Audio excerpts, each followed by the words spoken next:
I don't know if you know who Amy Dembowski is. She is an Anchorage Assemblywoman and also the host of a radio program in the Anchorage area. And she did an interview with a fellow who was running for the Alaska House of Representatives by the name of Gregory Jones. He's an electrician. As running for that state house seat, he appeared on her radio program, and she asked him some questions about his connections to a group that has been under investigation by the FBI.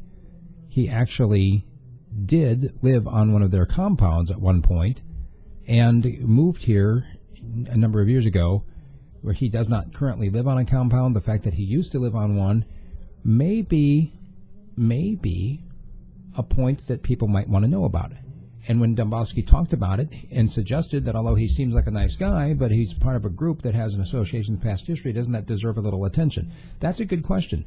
The problem is Dembowski is now being targeted herself by other people who think that she hasn't done anything except for point out the fact that the man has connections with a group that's under investigation with terrorism. The man himself, my goodness, sounds an awful lot like me, has 8 kids. I only have 7. They homeschool. They actually do a little bit of organic gardening on their house.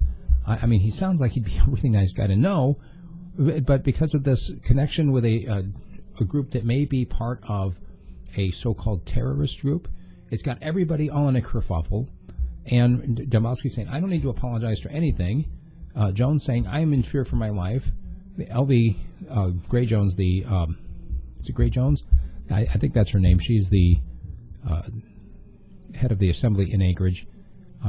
Gray Jackson, L.B. Gray Jackson. She apologized to Jones and his family on behalf of the entire assembly, just crying when she did so. Now, what does it take to put a person in fear? When you get an actual threat levied against you, I'm going to burn down your house, I hope you and your family get your skulls bashed in, those are threats. Having somebody say, isn't it true that you used to live on a compound with a group that is accused of being radical Islamic terrorists? Isn't that, I mean, it just seems like asking a question shouldn't put you in fear unless you have an actual connection to something that you don't want people to know about. Am I wrong? I guess people these days things are kind of topsy-turvy.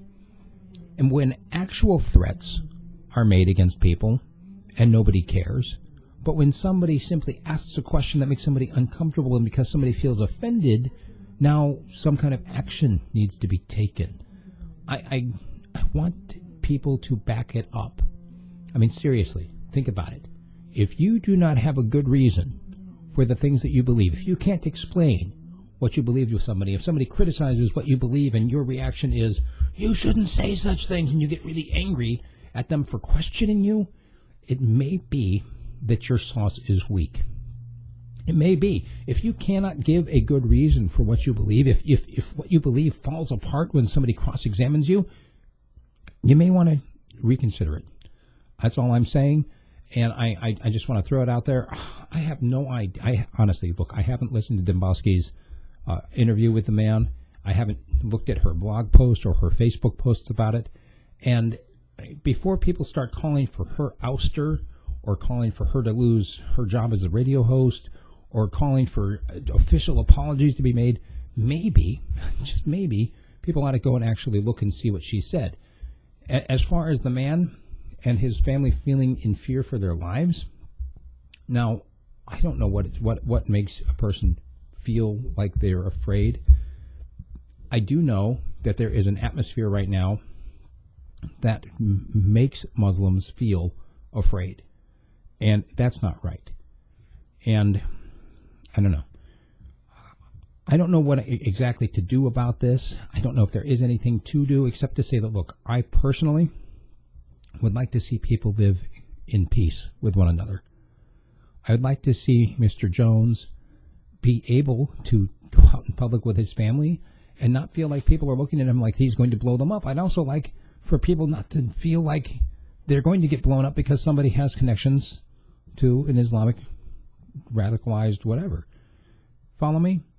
And I'm not just saying, why can't we all just get along? There are some ideologies that lend themselves more toward violence than others. If you find yourself advocating for violence against someone, whether in terms of making a threat towards somebody, you ought to lose your job, you ought to lose your house, you ought to lose your life. If you are making that kind of a statement, you are a violent person, and you ought to consider where that's coming from. That's my 2 cents. If you like what I'm doing, make sure you support it at radiofreespeech.com and tell all your friends. You'll find me on YouTube as well as on Facebook, and check it out. Also, Patreon, we've got a link for you to become a sponsor there as well. I'll have more for you tomorrow.